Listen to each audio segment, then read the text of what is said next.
আমরা বিরোধী দলে বসে এই অবমূল্যায়ন আমরা মেনে নিতে পারি না। এই জন্য তার প্রতিবাদে আমরা ওয়াকআউট করছি। প্রতিকার চেয়েছিলাম, এই বিষয়টা কোনো দলের সাথে সম্পর্কিত না। যে বিষয়টা নির্বাচনের আগে সরকারি দল বিরোধী দল সবাই একমত হয়েছিলাম, এর সপক্ষে কথাও বলেছি, ক্যাম্পেইন করেছি। আমরা প্রতিকার যে পেলাম না, এতে আমরা না, এতে দেশবাসীর তাদের রায়ের প্রতিফলন হলো না, মূল্যায়ন হলো না। আমরা বিরোধী দলে বসে এই অবমূল্যায়ন আমরা মেনে নিতে পারি না।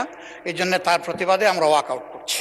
মাননীয় বিরোধী দল নেতা, আপনি আমার বক্তব্য তো সম্পূর্ণ করতে দিলেন না। আমি আপনার পুরো বক্তব্য শুনেছি। আপনার ওয়াকআউট করা আপনাদের অধিকার, কিন্তু আমি বলতে চাই যে আজকে একটু পরে আরেকটি মুলতবি প্রস্তাব বিবেচিত হবে। সেখানে আমার মনে হয় যে আপনি আপনাদের প্রশ্নের উত্তর পেয়ে যাবেন এবং সেখানে মন খুলে আপনারা আরও কথা বলতে পারবেন। সুতরাং আমার অনুরোধ হলো আপনারা ওটা শোনেন, তারপরে যদি ওয়াকআউট করতে পারেন প্লিজ ফিল ফ্রি। তবে প্রস্তাবটির ভাগ্য কি নির্ধারণ হয় সেটি আপনি দেখার জন্য একটু অপেক্ষা করে দেখতে পারেন। বিরোধী দলের নেতাকে মাইক দেন। হ্যাঁ, ওই নোটিশটাও আমাদের নজরে আগে কিছুটা এসেছে এবং আমরা মনে করি যে মূল নোটিশকে চাপা দেওয়ার জন্য ওই নোটিশটা সামনে আনা হয়েছে। এই জন্য দুইটার প্রতিবাদেই আমরা এই সংসদ থেকে আপাতত মাননীয় বিরোধী দলের নেতা, ধন্যবাদ মাননীয়। নোটিশই তো উত্থাপন হয়নি, আপনি কি করে বুঝলেন কোনটা চাপা দেওয়ার জন্য এটা করা হচ্ছে? আমি অনুরোধ করছি একটু ধৈর্য ধরে অপেক্ষা করেন, নোটিশের বিষয়বস্তু শুনেন, তারপরে আপনারা feel free to walk out. আপনার অ্যাবসেন্সে এই হাউসে এই নোটিশটা পড়া হয়েছে, সংশ্লিষ্ট সদস্য এটা পড়েছেন, আমরা শুনেছি। এই জন্য আমরা বুঝে শুনেই বলছি যে এই দুই কারণেই আমরা এখন ওয়াকআউট করছি। আপনাকে ধন্যবাদ।